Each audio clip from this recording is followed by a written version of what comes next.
Hi friends, எல்லாருக்கும் வணக்கம். இந்த வீடியோ டாபிக் என்னென்னா, யாரெல்லாம் இந்த ஹெச்டிஎஃப்சி அக்கௌண்ட் வச்சுருக்கீங்களோ உங்களுக்கு வந்து இந்த டெபிட் கார்டு வந்து கம்மியாக பார்க்குறீங்க இல்லை ஹையாக பார்க்குறீங்க அந்த மாதிரினா, ஸோ அந்த மாதிரி ஆப்ஷனுக்கு தான் கைட் பண்ண போகிறேன். எக்ஸாம்பிள், எனக்கு ஒரு நடந்த விஷயம் என்னென்னா, எனக்கு வந்து 2 அக்கௌண்ட் வச்சுருக்கேன். ஹெச்டிஎஃப்சி வேறு அதர் அக்கௌண்ட் வச்சுருக்கேன்.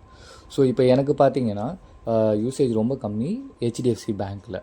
ஸோ அதுக்காக என்ன பண்ணேன்னா, மினிமம் காஸ்ட்டு ஃபஸ்ட்டு என்ன கேட்டேன்னா, நான் வந்து இந்த மாதிரி எனக்கு கார்டே தேவையில்லை, ஜஸ்ட்டு நான் ஃபண்ட் ட்ரான்ஸ்ஃபர் அந்த மாதிரி யூஸ் பண்ணிக்கிறேன் இந்த அக்கௌண்ட்டை அப்படின்னு சொன்னேன். ஸோ அதுக்கு அவங்க என்ன சொன்னாங்கன்னா, இல்லை இப்போ வந்து கம்பல்சரியாக ஆகிடுச்சு, கார்டு மஸ்ட்டு இருக்கணும். ஃபார் எக்ஸாம்பிள் வந்துட்டு உங்களுக்கு பாஸ்வேர்டு மறந்துட்டீங்க நெட் பேங்கிங் அந்த மாதிரி டைமில் வந்துட்டு உங்களுக்கு வந்து டெபிட் கார்டு இருந்தால் மட்டும்தான் உங்களால் ஃபர்கட் டு பாஸ்வேர்ட் கொடுத்து நீங்கள் ரீசெட் பண்ண முடியும். ஸோ அதுக்காக நான் என்ன பண்ணேன், சரி ஓகே மினிமம் காஸ்ட்டு என்ன கார்டு இருக்குது, ஸோ அதை பற்றி அதை கேட்டேன். ஸோ அவங்க என்ன சொன்னாங்க, ஸோ நீங்கள் வந்துட்டு மினிமம் காஸ்ட் இருக்குது 300லேருந்து 900 வரைக்கும் இருக்குண்ணா. ஸோ இப்போ எனக்கு கரண்ட்டாக இருக்கிறது பார்த்திங்கன்னா 900. ஸோ என்னோடய ட்ரான்சாக்ஷன் சுத்தமாக யூஸ் பண்ண மாட்டேன். ஸோ அதுக்காக நான் என்ன பண்ணேன்னா, ஸோ இந்த கார்டை ஹெச்டிஎஃப்சியை வந்துட்டு ஸோ மினிமம் சார்ஜஸாக வந்து அப்ளை பண்ணுறதுக்காக போனேன். ஸோ இப்போ நான் உங்களுக்கு கைட் பண்ணுறேன் எப்படி போகிறதுன்ட்டு ஸ்டெப் பையாக. ப்ளீஸ் நோட் பண்ணிக்கோங்க கேர்ஃபுல்லாக. இப்போ ஃபஸ்ட்டு ஸ்டெப் என்னென்னா, நீங்கள் லாகின் பண்ண உடனே இந்த ஸ்க்ரீன் தான் வரும், இந்த ஃபஸ்ட்டு ஸ்க்ரீன் வரும். ஸோ அதில் பார்த்தீங்கன்னா ஹோமு, அக்கௌண்ட்டு, சென்ட் மணி, கார்டுன்னு இருக்கும். அந்த கார்டை வந்து நீங்கள் கிளிக் பண்ணணும். ஸோ கிளிக் பண்ணிங்கன்னா இப்போ உங்களுக்கு தெரியுதுங்களா, இந்த ஸ்க்ரீனு கார்டில் கிளிக் பண்ண உடனே அதில் ஆப்ஷன் கேட்குது கிரெடிட் கார்டா டெபிட் கார்டான்ட்டு. ஸோ டெபிட் கார்டை நீங்கள் கிளிக் பண்ணுங்கள். இப்போ நீங்கள் வந்து டெபிட் கார்டு கிளிக் பண்ண உடனே இந்த ஸ்க்ரீன் வரும். ஸோ உங்களோட அவைலபிலிட்டி அந்த ஆக்டிவ் கார்டு இன்ஆக்டிவ் கார்டுன்னு ஷோ ஆகும். ஸோ இதில் பார்த்தீங்கன்னா உங்களுக்கு கீழே பார்த்தீங்கன்னா அப்கிரேட் நவ்வுன்னு இருக்குங்களா. ஸோ அதை வந்து நீங்கள் கிளிக் பண்ணணும். அப்கிரேட்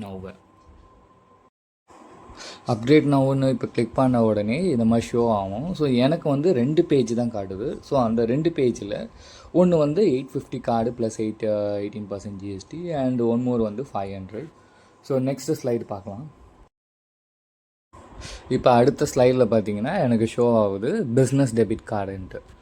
ஸோ இது பார்த்திங்கன்னா எனக்கு 350 ப்ளஸ் 18% ஜிஎஸ்டி. ஸோ ஓவராலாக எவ்வளோ வருதுன்னா 413 ருபீஸ் எனக்கு பர் ஆனம் நான் பே பண்ணுற மாதிரி இருக்குது. ஸோ டிபெண்ட் அப்போ வந்து உங்கள் அக்கௌண்ட்லேயும் இந்த மாதிரி ஷோ ஆகும். ஸோ எனக்கு 2 ஸ்லைட் தான் ஷோ ஆச்சு. ஸோ அவங்க என்ன சொன்னாங்கன்னா, எனக்கு 300 இருக்கும்னாங்க. பட் ஆனால் இல்லை, 300 350 தான் இருக்குது. இட்ஸ் ஓகே, எனக்கு இது ஸோ யூசேஜ் ரொம்ப கம்மின்றதால ஸோ இதுவே எனக்கு பெட்டராக இருக்கும். அடுத்த ஸ்டெப் என்னென்னா, ஸோ உங்களுக்கு லெஃப்ட் ஹேண்ட் சைடில் பார்த்தீங்கன்னா ஆப்ஷன் இருக்கும். ஸோ கிளிக் பண்ணுற மாதிரி ஸோ அந்த இதுவை கிளிக் பண்ணிக்கணும். அண்ட் தென் டெலிவரி டீட்டெயிலை பார்த்துக்குங்க, காண்டாக்ட் நம்பரை பார்த்துக்குங்க. So in case delivery detail and contact number தப்பாக இருந்ததுனாக்கா நீங்கள் அப்ளை பண்ணாதீங்க. ஏன்னா இது உங்களுக்கு டெலிவரி ஆகிடும், அதுக்கப்புறம் உங்களுக்கு போகாமல் இதுவாகிடும். அதுக்கப்புறம் 20 days நீங்கள் change of address. So before நீங்கள் சேஞ்ச் ஆஃப் அட்ரஸ் பண்ணுறதா இருந்தால் ஒரு 20 days ஆகும்னு சொன்னாங்க. ஸோ இன்கேஸ் உங்களுக்கு இந்த டீட்டெயில் எல்லாமே கரெக்டாக இருக்குன்னா நீங்கள் அப்ளை பண்ணிவிட்டு ஐ எம் அவேர் ஆஃப்ன்ட்டு அந்த கிளிக் பாக்ஸ் இருக்குங்கள, ஸோ அதை வந்து கிளிக் பண்ணிவிட்டு கண்டினியூ கொடுத்துருங்க. உங்களுக்கு 7 daysல உங்களுக்கு டெலிவரி ஆகிடும். தேங்க்யூ ஸோ மச் ஃபார் வாட்சிங் மை வீடியோ. அண்ட் இது மாதிரி வேறு எதுனா உங்களுக்கு வீடியோ தேவைப்படுதுன்னா கமெண்டில் டெக்ஸ்ட் பண்ணுங்கள். தேங்க்யூ.